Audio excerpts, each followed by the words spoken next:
Next up, we have the Fusion Series version of Godzilla 2000, and oh boy, do I remember this guy. Ironically, this is a guy who was picked over my Halloween costume, but hey, I later got a Godzilla Halloween costume, so I guess it all worked out. For the overall sculpt, it's the exact same mold as the 6-inch original, and pretty much speaking, paint is unchanged. The purple is actually a different shade this time, and we do have a bit of like a gray colorization as opposed to like more green. But it does look really nice. I kind of would have preferred it being green now that I really think about it, but whatever. It's gray and it's always been gray. But it's also infused with colored, glittered vinyl. That is really cool. What's also really cool is that it's also ultra squishy. You can pretty much see right through the whole thing.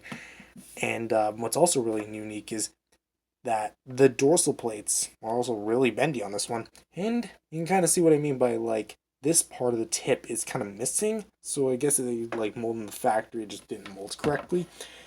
But essentially speaking, same thing. Eyes are colored, teeth are individually painted, tongue is painted pretty well with the red bone white for the claws here, and kind of like frosted purple tips. And that looks pretty unique. For articulation, we have some swivels here at the biceps, so you can get a little bit more malleability out of them because they are made of a more softer vinyl, of course. So at least that looks nice. And we have some more freed up swivels here at the legs. And relatively, that's about it. No swivel here. Oh, actually, again, I think there is a swivel, but again, mine's glued, and I actually remember spending so much time trying to break it to no avail. But a figure I did somehow break the seal on is the King Ghidorah 2001. And as you can see, the heads are actually molded individually different. I mean, these two are pretty much the same, though this one has a closed mouth, these ones have an open mouths. But the paint on the mouths actually look pretty nice with like the pink in there, the individually painted teeth. And like the eyes are also painted pretty well. See, except for this one where it almost looks like Godzilla like socked him in the eye and then it began bleeding, and then that's how eventually what happened. And I will say, definitely does not look the best. But of course, you do have the nice kind of like again mentioning the pink again. It looks very vibrant, very nice, very, and it actually kind of color contrasts with the red really well and the white as well.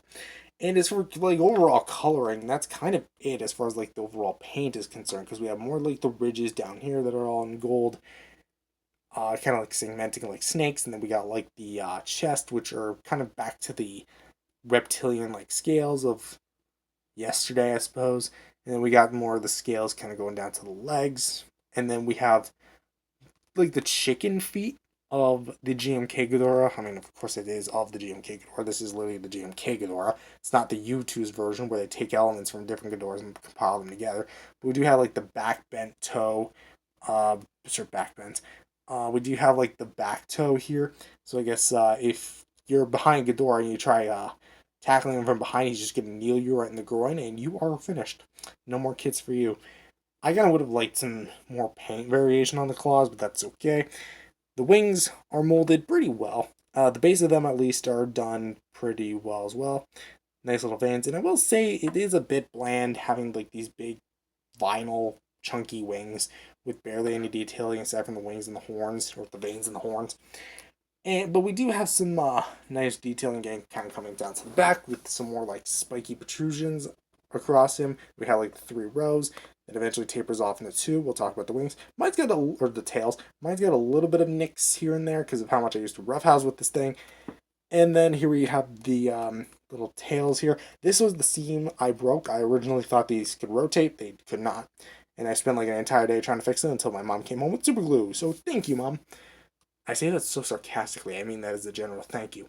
But we do have the tails that are like fully onto the side. So it's definitely like that version and not like the one that's like straight ahead. So you can get some nice little poses out of this. And for articulation, even though there is seam lines at the head, there's going to be nothing as far as head posability is concerned. Those are all glued in, and I would not recommend breaking those. But we do have some some nice swivels here at the wings. They can't exactly go in and out, but they do go like up and down like that, which is pretty solid.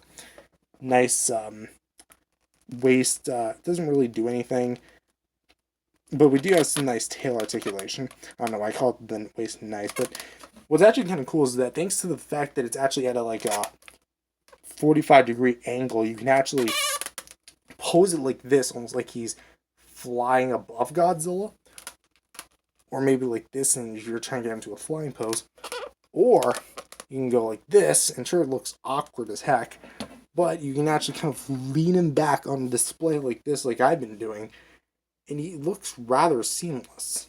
Say as long as you don't actually look at it from behind, it looks actually pretty well. So I feel like the 45-degree angle was actually a really nice intention. So overall for Ghidorah, not so much of the best as far as like the paint is concerned. Sculpt is really good, but I feel like it could have used a little bit more articulation. Next up, we're going straight to the Giants, and this is the Giant 2004 Godzilla, and I want to just stress I do not have Kiryu or Gigan 2004 because Kiryu never really saw in person, and Gigan also never saw in person, but that one's like, it's just whatever. And Kiryu, maybe there's another chance, but the last time they properly reissued these things was like back in 2019, maybe at best early 2020 before Playmates took over, so whatever. For the head, has a very much more stylistic look for Final Wars, but you can still tell it is Final Wars. We have some nice like orange paint apps for the head, and it definitely looks menacing with the black pupil in there. It looks very pissed off with all the details, like intricately with all the bumps and stuff. We have like the nice individually painted teeth here, and the tongue paint as well. And it looks rather pretty good. Like I'm actually kind of impressed with it, even after all these years. And then we have like the dorsal plates, which are we're just gonna talk about them here. Pretty well done. Like this is it's not a spray this go around, but it's more like actual application. And I do like the look overall of it. Like it just looks really organic as far as like being bone white kind of goes. And we do have a bit more like the segmenting, the sculpt work, especially like as far as like a suit Godzilla would go. And it definitely looks the part as well, being a lot more of like a not really a dirty look, but even though it's pretty dirty, but a very roughed up looking look, because you definitely get like some more like the folds. Like this Godzilla's probably been through some battles anyway. We have some nice claw paint, which is just mwah, just chef's kiss on the top like that. That's beautiful. We have some nice spray, nice claw paint here. Palms look pretty well done, and we have some more like the claw paint over here. Nice shading. And even like the claws down here, even though they are not painted at the bottom, they are painted pretty well. Like as far as like again the quality of the claw paint is concerned, especially like with the shading, because like you go come from a dark kind of black brown to like a more bone white. Like that looks very organic. And again, even though we got some more of the scaling on like the stomach, more smaller, than we kind of got like the bigger, almost droplet looking ones. I will say my only problem with this figure, like as far as the sculpt is concerned, is the tail. Like this looks unhealthy. Like this just looks. Why would he be in a battle stance and then immediately jerking up his tail like this? Like it almost looks like it's broken. I know it's again to fit inside the box, but at least make it like disconnected and then you can put him back in the packaging. But we do have some more like the sculpted ridges here, and it definitely looks really nice continuing like the paint until they didn't paint it anymore. It still looks fine. Nothing too crazy, but we do have like again more than nice segmenting going down the tail. And then we have like at the tip of the tail, much more pretty much like the basic details. Well, no pun intended. And kind of going over to this side, again, more like the solid paint work. Kind of noticing that they painted more of one side than they did the other. But again, it's all okay. And again, that's kind of a relative. That's kind of it for sculpt and paint. Not too looks too much like Final Wars Godzilla. Also noticing mine has a bit of a nick. Not just noticing, but I'm willing to point out mine has a bit of a nick right there. But again, it's done very well, and I'm very surprised as like how well it looks even like all these years later as far as like the overall sculpt and paint is concerned.